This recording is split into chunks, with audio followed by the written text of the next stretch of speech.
안녕하세요. 저희는 Do You Read Me 팀입니다. 저희는 지하철의 탑승객의 행동 기반 광고 관심도 분석 대시보드 프로젝트를 진행했습니다. 누구나 길거리에서 이런 5개 광고판, 디지털 광고판을 보신 적이 있으실 건데요. 이 광고판들은 좀 특징이 있습니다. 저희가 쓰는 휴대폰 쿠팡 광고는 저희가 한번 봤던 검색어가 있으면 그걸 대상으로 정말 똑똑하게 광고가 집행됩니다. 근데 이 5개 광고는 항상 저와 무관한 광고들이 집행된다는 것을 발견했습니다.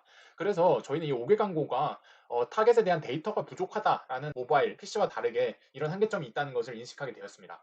그러면 이 5개 광고의 데이터 문제를 풀기 위해서는 저희는 이 5개 광고판에 위에다가 카메라가 부착되는 상황을 가정하게 되었습니다. 카메라가 달리고 모든 지나가는 사람들이 이 광고판을 얼마나 쳐다보는지 분석할 수 있다면 구글의 애드센스가 광고를 분석하는 것처럼 오프라인 광고도 이렇게 할 수 있지 않을까라는 목표를 세우게 되었습니다. 그런데 5개 광고도 시장에 정말 종류가 많은데요. 저희는 광고 홍보 지중현 교수님께 여러 가지 5개 광고 시장 상황을 듣고 그 중에서도 지하철 2호선부터 시범적으로 시행 중인 이 출입문 위에 있는 광고 디스플레이를 받는지 안 받는지 효과 분석하는 솔루션을 만들기로 하였습니다. 이 상황은 인공지능 모델이 요구되는데 그것은 보통의 사람들의 키보다 높은 곳에 위치한 광고판을 받는지 안 받는지를 이 촬영한 정보를 이용해서 분석하는 것을 목표하게 됩니다.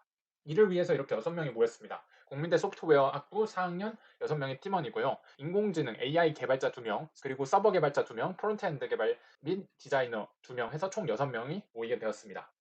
저 인공지능 모델을 만들기 위해서는 가장 중요한 것은 성능을 정의하고 개선하는 것인데요. 이를 위해서는 지하철 상황과 가장 유사한 데이터셋이 필요합니다. 이를 찾을 수 없어서 이 지하철 상황과 유사한 2.1m 높이의 카메라를 부착해서 실제 지하철과 유사하게 촬영 세트장을 교내에 만들었고 총 38분의 학우의 도움을 받아서 1832개의 사진 프레임으로 이루어진 데이터셋을 구축하게 되었습니다. 이를 통해 모델의 학습과 성능 평가를 진행하게 되었고요. 인공지능 모델의 역할은 다음과 같습니다. 앞에서 저희가 만든 데이터셋에서 어떤 사람에 대해서 촬영한다면 그걸 통해서 어떤 사람이 20대 여자이다, 30대 남자이다 등을 추론하는 모델을 포함시키게 됩니다. 어떤 사람에 대해서 저희의 광고판을 받는지 안 받는지 이를 확인하는 인공지능을 만드는 것이 저희의 목적이 되었습니다. 이것은 인공지능 모델을 사용하는 한 장면입니다. 여러 사람이 등장하는데 모든 사람을 각각 박스 쳐서 하나의 사람으로 표현을 했고요. 그 박스 내에서 남자인지 여자인지 추정되는 나이는 어떤지가 작게 써 있는 것을 확인하실 수 있고요. 지금 이 사람이 카메라를 봤는지 안 봤는지를 판단하기 위해 전신의 관절들이 추적되고 있고 머리를 보시면 네모난 게 있는데 머리가 얼마나 몇 도의 각도로 향하고 있는지 등을 추적하는 것을 볼 수 있습니다. 지금 영상을 보시면 분석했을 때 이렇게 움직이는 사람들이 같은 사람이라는 걸 판단하고 지금 전체 신체 관절이나 머리의 방향 등을 계속 분석하는 것을 보실 수 있습니다. 인공지능 모델이 구축되었다면 이런 식으로 서비스화할 수 있다는 것을 보여주는 데모 영상도 만들었습니다. 두유 리드미 서비스 데모 영상 발표를 시작하겠습니다. 먼저 유동인구 정보 페이지입니다. 서비스 이용자는 광고를 집행하기 전 유동인구에 관한 정보를 미리 파악할 수 있습니다. 제공되는 데이터를 통해 타겟층에게 해당 광고가 충분히 노출되는지를 따져본 후 광고 집행을 할 수 있습니다. 유동인구 정보와 함께 지하철 안에서 어디에 위치한 사람들을 데이터로 수집하는지, 어떤 사람을 관심을 가지는 사람으로 판단하는지를 보여줍니다.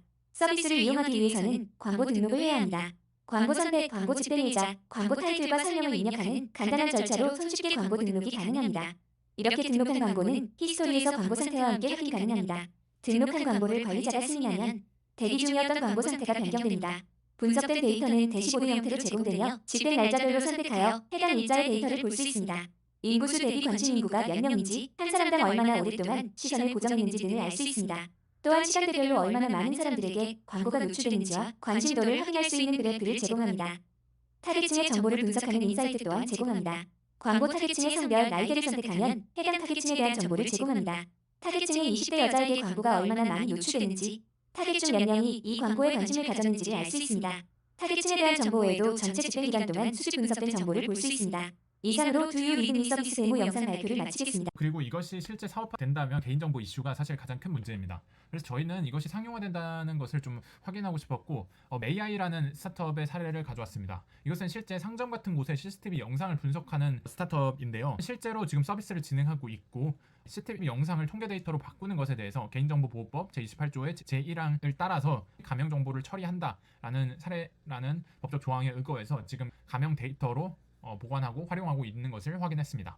그래서 저희 서비스도 상용화가 가능할 수 있다라고 보았고요. 그리고 확장 가능성에 대해서 논하자면 지금 지하철 2호선에 시범적으로 되고 있는 것을 타 호선으로 수평적으로 확장할 수 있고요. 공공 데이터를 이용해서 추가적인 광고 집행 서비스로 나아갈 수 있고 지하철뿐만 아니라 공공장소가 아닌 공공장소에서 광고 효과를 분석하기 위한 다양한 관심도 측정 서비스로 활용이 가능합니다. 네, 지금까지 저희 캡스톤 프로젝트에 대한 발표였습니다. 감사합니다.